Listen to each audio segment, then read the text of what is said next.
नमस्कार दोस्तों, मेरे यूट्यूब चैनल पे आप सबका बहुत बहुत स्वागत है। तो जैसे आप जानते हैं कि कार्तिक का महीना 29 अक्टूबर से शुरू हो रहा है, जो कि 27 नवंबर तक रहने वाला है। तो कार्तिक के महीने में आप स्नान अगर सुबह के वक्त करते हैं, कार्तिक स्नान करते हैं तो ठीक है। अगर कार्तिक स्नान नहीं करते हैं तब भी पर आप तुलसी जी की पूजा करना चाहते हैं तो आप कैसे साधारण तरीके से पूजा करें। तो सबसे पहले देखिए, कार्तिक के महीना बहुत ही शुभ माना जाता है। वो माता लक्ष्मी और तुलसी माता और श्री हरि को समर्पित होता है। तो अगर आप चाहते हैं कि श्री हरि और तुलसी जी का आशीर्वाद आप सबको प्राप्त हो तो इस महीने में जो भी आप पूजा करते हैं, जो भी स्नान करते हैं, जो भी दान करते हैं, उसका बहुत ही शुभ और पुण्य फल प्राप्त होता है। तो पुण्य फल की प्राप्ति के लिए हमें तुलसी जी का पूजन कैसे करना है।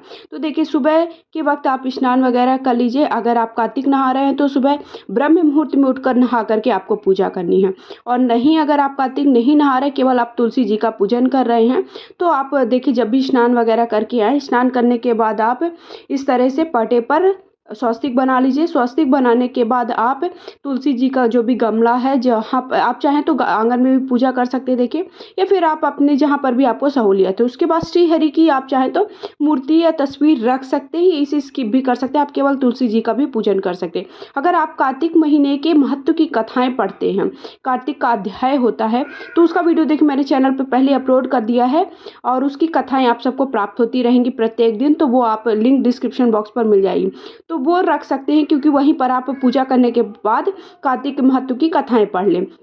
सबसे पहले तुलसी जी को चुनरी समर्पित कर दीजिए। चुनरी नहीं है तो आप देखिए कलावा भी समर्पित कर सकते हैं। अगर आपके पास चुनरी है तो चढ़ा दीजिए। उसके बाद थोड़ा सा अक्षत या पुष्प रख करके आपको क्या करना है, दीप प्रज्वलित कर लेना। इस तरह से दीपक रख लेना है।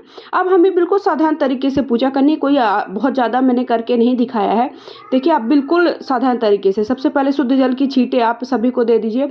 तुलसी जी को जल सींच दीजिए। देखिए, मैंने यहाँ पर ज़्यादा जल डालकर नहीं दिखाया क्योंकि मैं अंदर रखी हूँ, तो वो गमले से पूरा जो पानी है वो नीचे तक आएगा, इसलिए मैंने बहुत ज़्यादा जल नहीं सींचा है। अगर आप आंगन में करें तो आराम से आप अच्छे से जल सींच दीजिए। उसके बाद अच्छे से हल्दी कुमकुम लगा दीजिए। हल्दी कुमकुम जो कि तुलसी जी को भी प्रिय है, श्री हरि को आप अलग से चंदन अगर आपके पास है तो चंदन भी लगा दें। जो पीला या लाल चंदन जो भी है वो आप लगा दीजिए।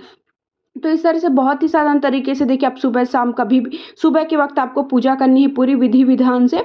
शाम के वक्त केवल आपको वहाँ पर क्या करना है, दीपक जला देना है।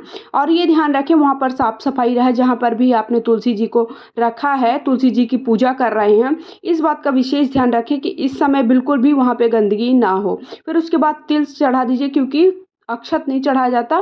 कार्तिक के महीने में तिल चढ़ा दीजिए, फूल चढ़ा दीजिए। उसके बाद अगर आपके पास जनेऊ वगैरह है तो जनेऊ चढ़ा दीजिए। नहीं है तो इस तरह से देखिए, आप फूलों की माला है तो माला भी चढ़ा सकते हैं। नहीं है तो बहुत ज़्यादा आपको परेशान होने की ज़रूरत नहीं। बिल्कुल साधारण तरीके से जैसे आप प्रत्येक दिन का पूजन करते हैं वैसे वस्त्र रूपी कलावा चढ़ा दिए, वस्त्र का भाव लेते हुए। उसके बाद आपको धूप और दीप दिखा देना है, अगरबत्ती जला देनी है। और जो भी आपने फल, अगर फल वगैरह है तो फल चढ़ा सकते हैं। नहीं तो भोग में कुछ भी, जैसे शक्कर है, गुड़ है, या फिर कोई कोई प्रत्येक दिन कुछ अगर आप बनाना चाहते हैं कभी कभी तो वो भी कर सकते हैं। एक दिन ज़रूर आप थोड़ा विशेष पूजा कर दीजिए, पहले दिन और अंतिम दिन। उसके बाद आप नहीं ज़्यादा कर सकते हैं तो केवल जल समर्पित करके और दूध समर्पित कर दीजिए। दूध भी चढ़ाया जाता है। केवल आप रविवार के दिन ध्यान रखिए, रविवार के दिन आप दूध या तो जल तुलसी जी को ना चढ़ाएं। उसके बाद प्रत्येक दिन आपको ऐसे पूजा करना है। तो देखिए, इस तरह से मैं पूजा से जुड़ी हुई संपूर्ण वीडियोस आप सबके लिए लाती रहती हूँ। शरद पूर्णिमा की पूजा कैसे करनी, चंद्र ग्रहण है तो आपको पूजा कैसे करनी है, उसका वीडियो आप सबको मैंने पहले ही शेयर कर दिया है। आप सबने नहीं देखा तो देख लीजिएगा। बच्चा मेरा परेशान कर रहा है बीच बीच में आके, कहीं कुछ उठा लेता है कहीं कुछ। तो फिर उसके बाद आपको आरती कर लेनी। कई लोग क्या करते हैं, आरती पहले कर लेते हैं फिर परिक्रमा करते हैं। देखिए, परिक्रमा आपको जरूर करना है। आप भले अगर आप कार्तिक स्नान कर रहे हैं तब भी और कार्तिक स्नान नहीं कर रहे हैं तब भी आप 7 परिक्रमा करें तुलसी जी की। वो बहुत ही शुभ होता है, अखंड सौभाग्य को देने वाला होता है, आपकी समस्त मनोकामनाओं को पूर्ण करने वाला होता है। इसलिए आप अखंड सौभाग्य की प्राप्ति के लिए, घर में धन संपदा की कमी न हो, लक्ष्मी की वृद्धि हो, इसलिए आपको इस तरह से कार्तिक में आपको परिक्रमा अवश्य करना है। 7 परिक्रमा कर लीजिए। हाथ में तिल ले लीजिए, तिल लेकर के आप 7 परिक्रमा इस तरह से कर लीजिए। तो इस तरह से आपको सुबह के वक्त पूजा करनी। जब शाम के वक्त आपको क्या करना है, शाम के वक्त केवल आप वहाँ पर एक साफ सफाई करके रखिए और एक दीपक जला दीजिए, बस इतना ही कर दीजिए।